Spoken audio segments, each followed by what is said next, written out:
Jadi problemnya di sini adalah mereka ini adalah mahasiswa hukum. Yang artinya mereka belajar tentang hukum. Tapi kenapa tolol? Lu lihat kelakuannya.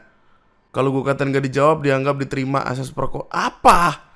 Diam berarti dikabulkan. Diam berarti konsen. Apa? Nih men, lu jangan harap hukum akan bertindak adil, bertindak baik apa segala macam ketika orang-orang yang ada di ruang lingkup hukum adalah orang-orang kayak gini. Gila, apaan nih? Paham nggak? Analoginya gini, ketika lu membeli kopi tuku dan membeli kopi calf dan lu memesan sama-sama kopi susu, rasanya sama apa beda? Beda. Jangan lu bedain manusia sama kopi. Katanya berpendidikan, lu dari Fakultas Hukum Universitas Indonesia. Masa membandingkan sebuah makhluk manusia sama kopi. Kopi, bro.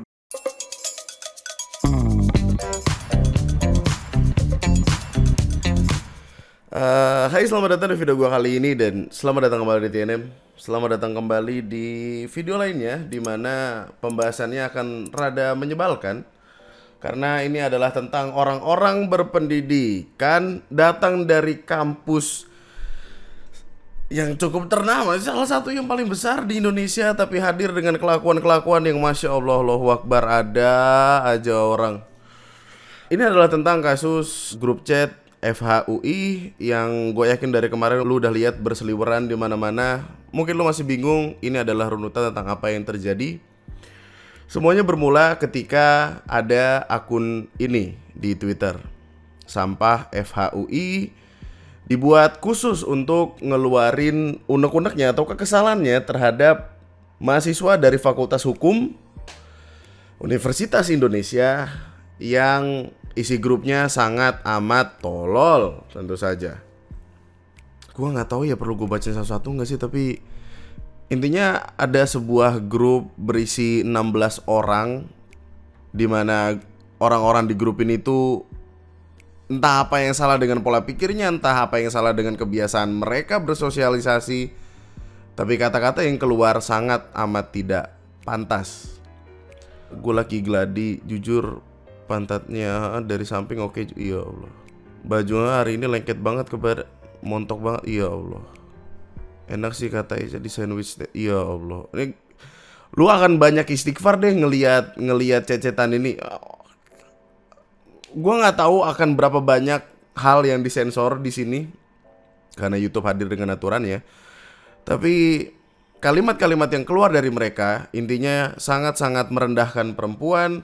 Inti dari kasus ini adalah kekerasan seksual. Karena apa? Karena pelecehan seksual masuk dalam kekerasan tersebut. Dan kita di Indonesia itu ada yang namanya Undang-Undang TPKS atau Tindak Pidana Kekerasan, diperjuangkan dan disahkan di tahun 2022. Jadi problemnya di sini adalah mereka ini adalah mahasiswa hukum. Yang artinya mereka belajar tentang hukum. Tapi kenapa tolol? Lu lihat kelakuannya. Kalau gue katain gak dijawab dianggap diterima asas perko. Apa? Diam berarti dikabulkan. Diam berarti konsen. Apa? Nih men, lu jangan harap hukum akan bertindak adil, bertindak baik apa segala macam ketika orang-orang yang ada di ruang lingkup hukum adalah orang-orang kayak gini. Gila, apaan nih? Ada lagi lanjutan cecetannya, dan ini sepertinya hasil ekspor dari cecetan lain. Lain kan bisa diekspor ya, jadi file txt. Gua nggak sampai hati untuk ngebacain ke elu.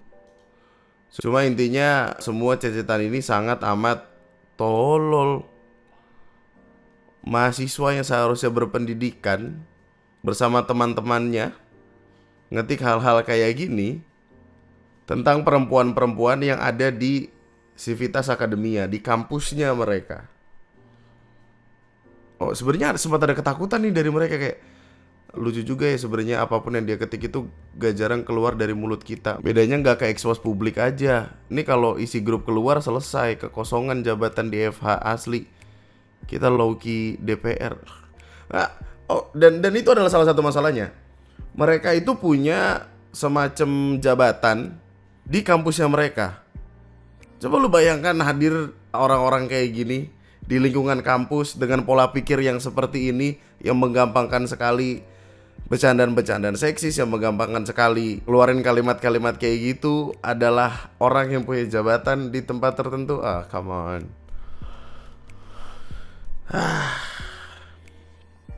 Perkara ini awalnya rame itu karena ada leaknya keluar dari salah satu anggota grupnya.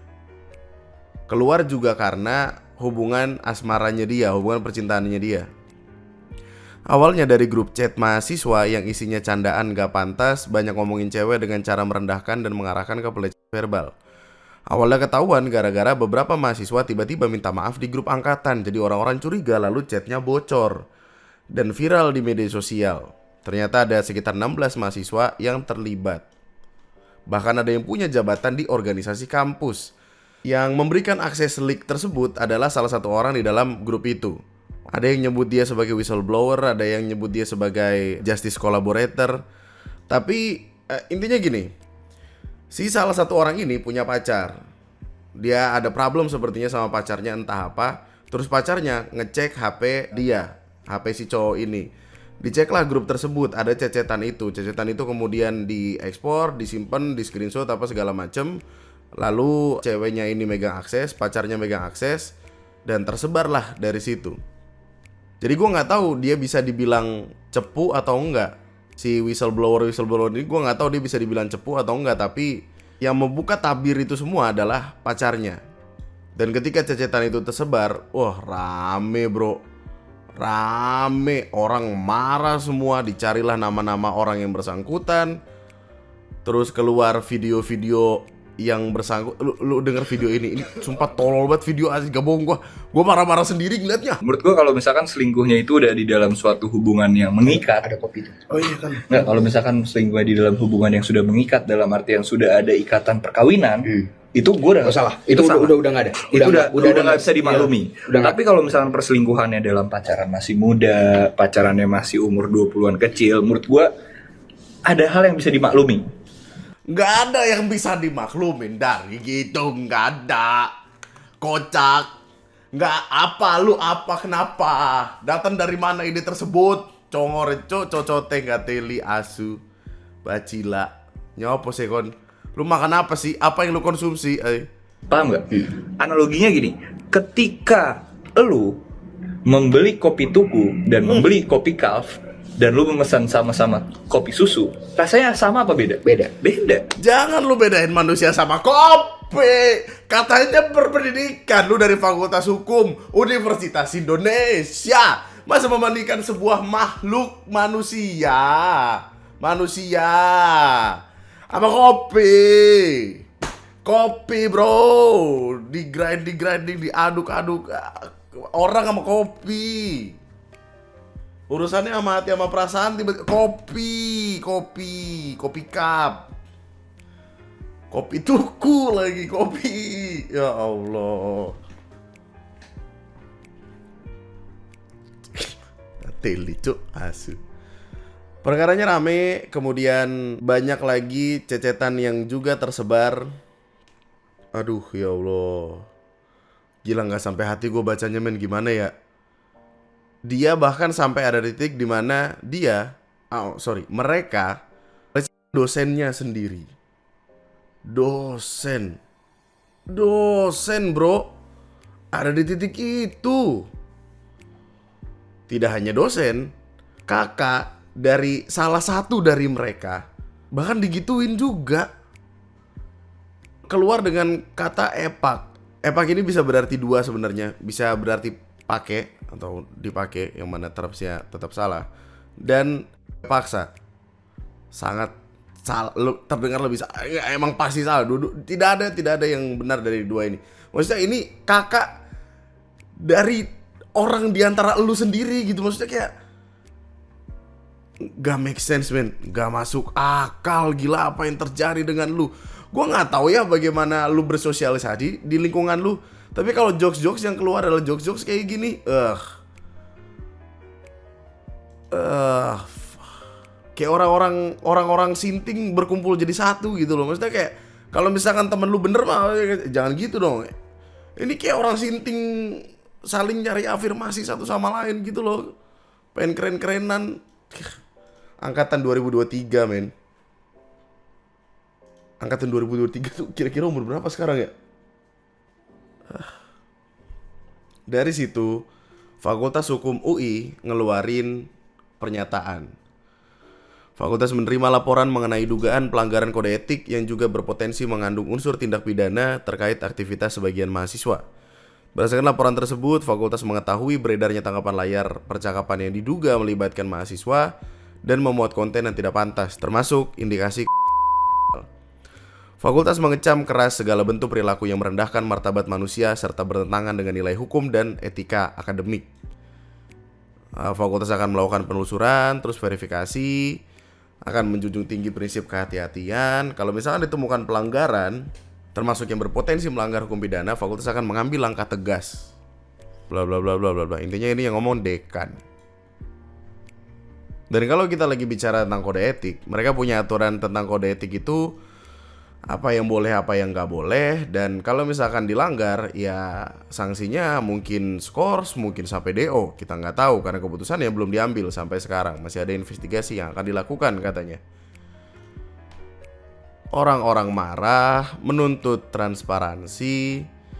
Girl Up Universitas Indonesia juga keluar dengan pernyataan sikap yang intinya menolak segala bentuk kekerasan seksual dan perilaku merendahkan martabat individu, di mana desakannya adalah ada penanganan yang transparan, ada sanksi tegas tanpa terkecuali, pembentukan dan penguatan mekanisme pencegahan serta penanganan kekerasan berbasis gender di lingkungan kampus, lalu upaya edukasi. Nah, masalahnya sempat ada DM ini datang dari salah satu orang di antara 16 orang itu. Halo, selamat pagi Kak, mohon maaf atas kegaduhan yang terjadi. Saya keberatan dengan postingan identitas Instagram saya. Dalam hal ini, apabila dibaca teks secara keseluruhan, pesan saya di unggahan sampah FHUI tidak relevan dengan topik yang sedang dibicarakan mengenai perempuan, melainkan sedang membalas teman saya mengenai topik lainnya di atas. Saya ingin postingan dengan Instagram saya di take down karena mencemar nama baik saya bersedia diskusi lebih lanjut, terima kasih. Saya beri waktu 1x24 jam sebelum saya lapor ke polisi ya. Sekali lagi terima kasih, diharapkan kerjasamanya. Ada somasi yang tiba-tiba diberikan. Somasi bro, apa? Terus ada update status anggota aktif Ikatan Keluarga Mahasiswa FH, para pelaku udah dicabut. Ini list namanya. Dokter Tirta marah-marah. Setelah itu ada demo-demo yang mencuat di kampusnya, di UI-nya. Terus ada poster wanted dari semua nama yang ada. Meskipun sempat ada satu video yang ngasih lihat kalau ada kakak dari salah satu pelaku tidak terima atas adanya poster ini, terus dia mencabuti poster-poster ini. Yang mana ironinya adalah tadi kan di awal ada cecetan yang mereka melakukan verbal terhadap kakak dari salah satu dari mereka. Kalimat yang tersebar, kakak inilah yang mencabut-cabuti poster tersebut.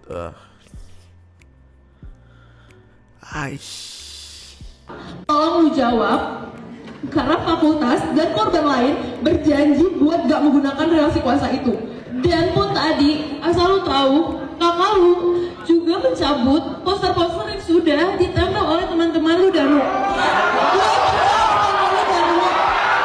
bener-bener kecewa, gue tuh bersama lu di Halim. Bahkan gue percaya sampai titik terakhir, dan gue gak nyangka lo bisa sebejat itu dan sejat itu dengan banyak orang dan lu. Gue bener-bener kecewa sama lo. Urutannya adalah gini. 11 April tweet yang pertama kali keluar. 12 April itu Fakultas Hukum UI nerima laporan resmi. 13 April BEM UI langsung gerak melalui Departemen Adkesmas koordinasi sama Satgas PPKS UI. Lalu tanggal 13 April malam ada sidang forum di auditorium, di mana mahasiswa dan dekanat Fakultas Hukum UI menggelar forum sidang di Auditorium Joko Sutono FHUI. Ini ada tweet yang menjelaskan live-nya apa yang terjadi di forum pada malam hari itu. Ini adalah yang pertama, ketika nungguin pelaku belum datang ke dalam ruang auditorium karena ditahan di atas sama orang tuanya. Dan inilah kenapa kalimat yang keluar adalah mereka dilindungi sama orang tuanya. Ini adalah salah satu alasannya, kayak biarkanlah anak lu bertanggung jawab gitu, maksudnya gitu. Kenapa harus ngebawa perkara orang tua bukan daripada dewasa ya? Bergede gak sih bro? 2 menit lagi apabila tidak ada pergerakan, maka masa akan masuk ke dalam gedung baru. Masa datang, sampai akhirnya ada 2 orang yang dikeluarkan. Ketika 2 orang ini keluar, sempat ada larangan untuk live TikTok, nggak boleh direkam apa segala macem. Sempat ada omongan kayak nggak jadi hari ini dan segala macamnya. Diprotes lah sama mahasiswa yang ada di sana kan. Pengennya adalah 16 orang itu semuanya keluar. Tapi enggak, waktu itu hanya baru 2 orang yang keluar. And then keluar kalimat-kalimat kayak gini. Sumpah kalau kalian tahu pembelaan dan argumentasi para ortu pelaku tadi pas negosiasi nyuruh turun, kalian akan jauh lebih sakit hati. Ada yang terang-terangan ngancem bawa lawyer. Ada yang bilang semua orang pasti pernah lah locker room talk. Ada yang ngotot anaknya di framing, di cyberbully. Bahkan ada yang nyuruh kita bawa naik korbannya buat dipertemukan. Dilindungi oleh orang tuanya. Oh satu lagi, ini kayaknya ada salah satu orang tua membela anak saya korban dan gak salah. Dari tim negosiasi ada yang ngomong anak ibu sudah mengaku. Tahu gak jawabannya apa? Itulah, saya sayangkan, harusnya jangan mengaku dahulu. Loh.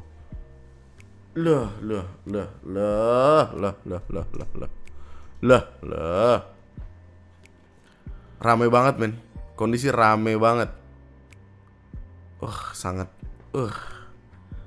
ironi di atas ironi. Kuliah di jurusan hukum, disidang langsung sama orang-orang yang sedang mempelajari itu. Irfan pernah bilang dia bisa ngancurin karir orang lain di kampus dengan powernya. Tapi kalau omongan sampah masyarakat, kami benar-benar sangat menyesali perbuatan kami.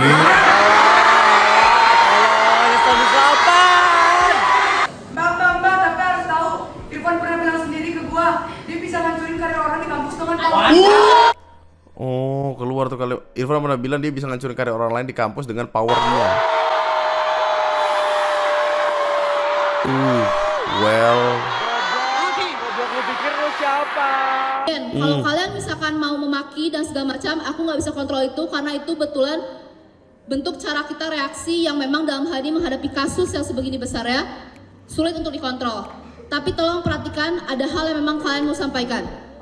Sepakat atau enggak? Kalau ada yang nggak sepakat, angkat tangan, usulin resolusi lain bagaimana cara kita bisa bikin forum ini. Kalian semua datang jauh-jauh, ada yang dari Jakarta sengaja-sengaja, udah nunggu dari jam 5, nggak sia-sia.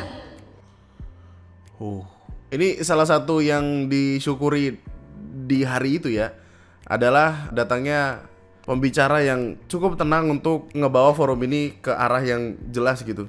Karena emang dari awal tuh, wah chaos banget men. Lu kalau nonton live-nya bener-bener ya, chaos gila, orang banyak banget, isinya marah-marah semua. Ya pasti marah-marah lah, gimana sih? Bisa jadi korbannya adalah temannya mereka, bisa jadi bahkan salah satu korban ada yang datang ke sana lalu kemudian pingsan saking keselnya, saking marahnya. Dan salah satu alasan paling utama kenapa kemarahan itu keluar adalah karena cuma 2 orang yang dikeluarkan dari 16 yang seharusnya ada. Nonton audit Eva UI seru banget sih. Audiens ada yang nanya, kenapa kalian berdua tolol banget mau ditumbalin turun ke bawah? Terus dijawab, karena ortu saya tidak hadir, jadi tidak ada yang ngelarang. Yang 14 lain dilarang oleh ortu buat ke bawah. 14 orang anak mami. Iya.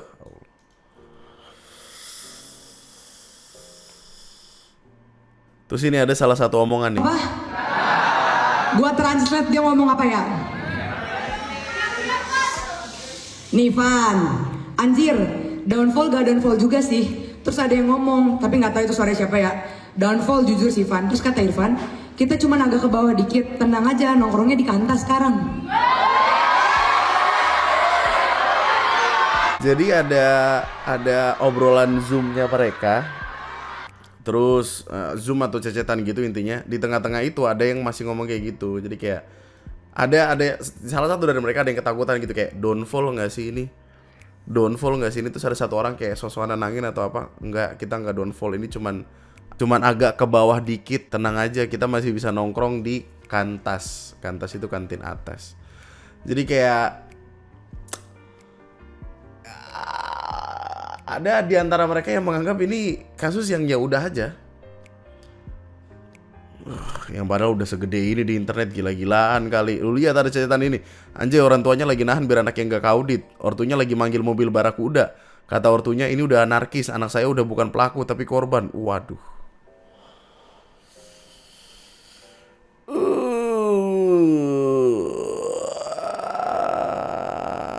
Perkaranya datang, yang awalnya disuruh minta maaf, tapi dia hadir dengan saya mewakilkan teman-teman saya, kami meminta maaf untuk korban. Wah, teriak orang langsung pada ngomong, kenapa diwakilkan, keluarin gitu-gitu kan. Kami benar-benar menyesali perbuatan kami, kami berkomitmen untuk tidak mengulanginya lagi.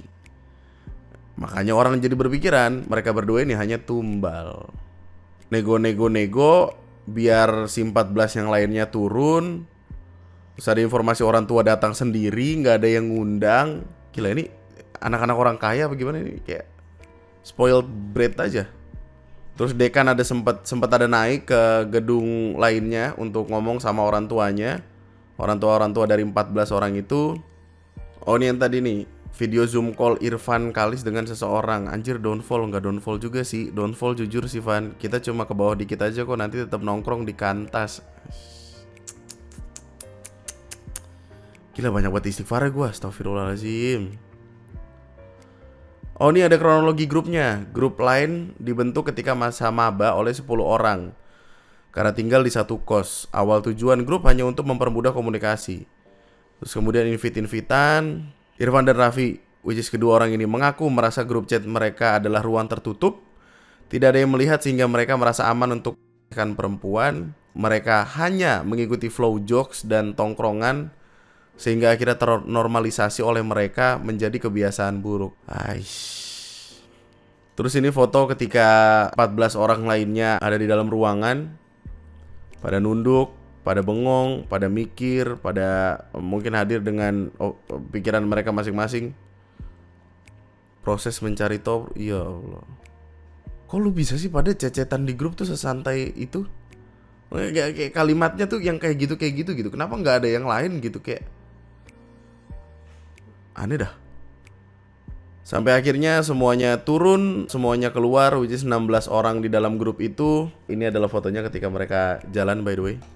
Ingat gue ada satu video gitu, gue nggak tahu dekan atau siapa, pokoknya orang yang punya jabatan di UI, kayak semacam dosen, dekan segala macam itu ngomong, diwakilin aja untuk orang-orang yang naik ke atas untuk ke videoin secara langsung, untuk ngomong, untuk nanya apa segala macam. Itu kan pada naik, terus nanya-nanya, marah-marah, emosi semuanya keluar.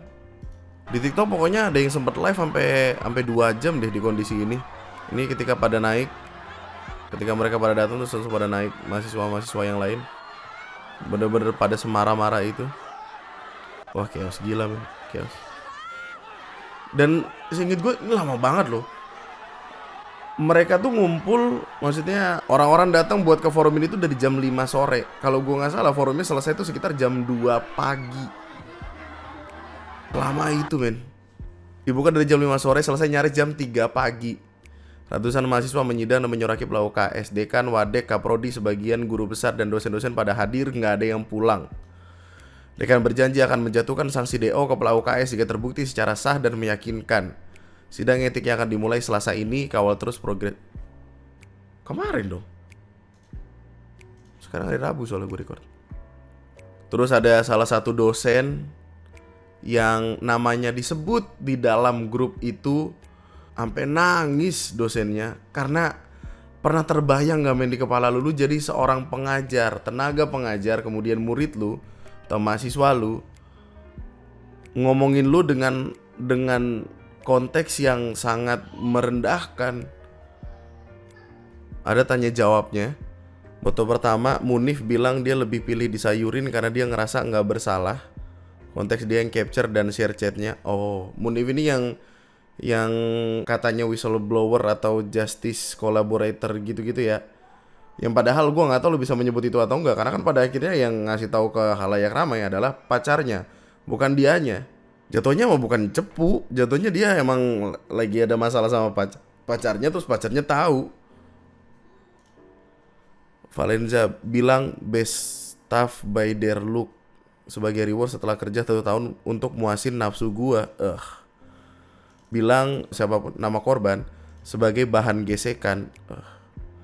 Melecehkan korban secara verbal padahal korban termasuk teman terdekat pelaku selama 1 tahun terakhir. Nanya ke dekan, sejauh mana ruang aman untuk korban? Apakah berkenan menjatuhkan sanksi DO? Jawabannya tetap akan diproses. Ada tim PPKS. Fakta hari ini akan diserahkan tim PPKS UI kawal proses sesuai peraturan yang berlaku.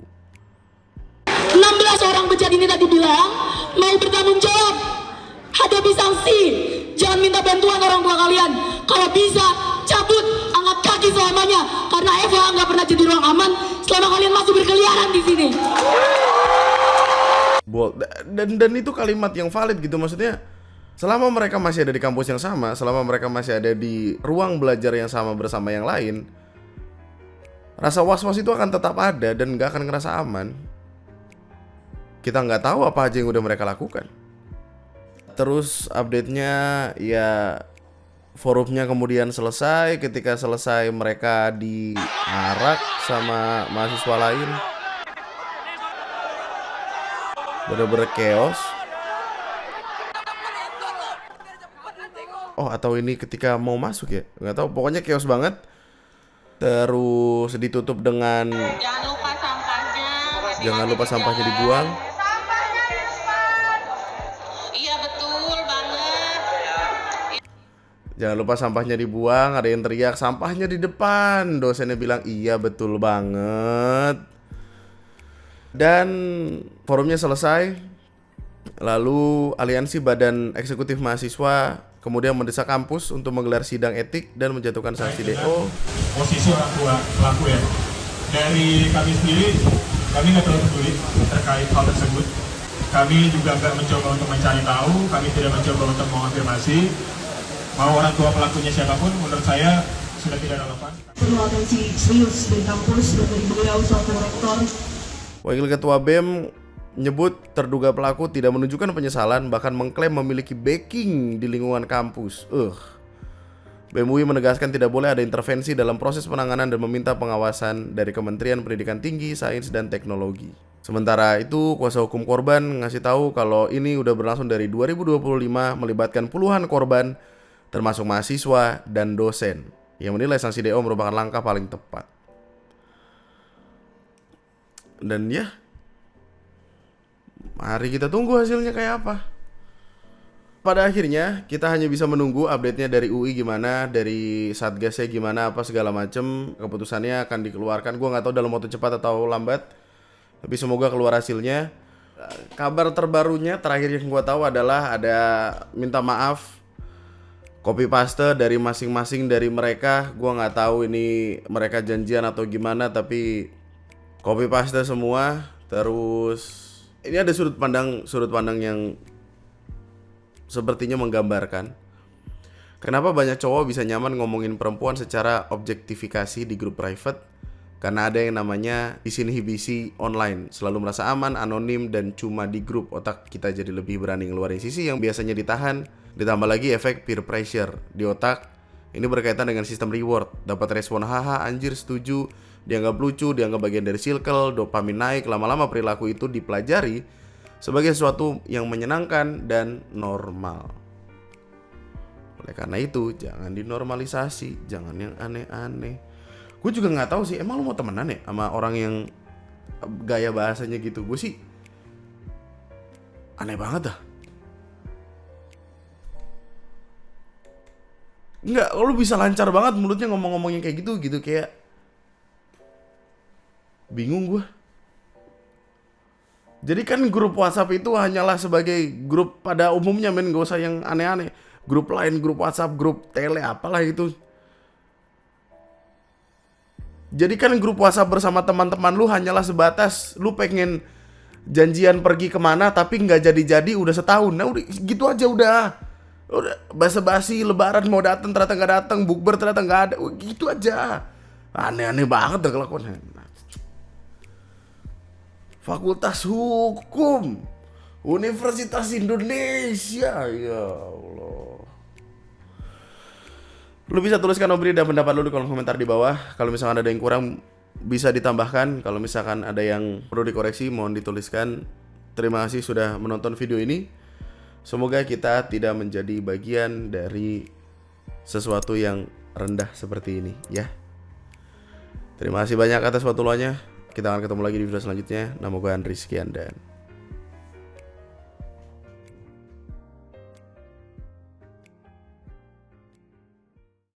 nah, jadi pertanyaan gue, kenapa sih lu nggak jadi grup yang ya udah aja gitu, yang kayak per 2 minggu sekali baru ada chat, itu pun kagak ada yang balas gitu loh. Maksudnya kayak gue tunjukin chatan gue terakhir sama temen gue ya.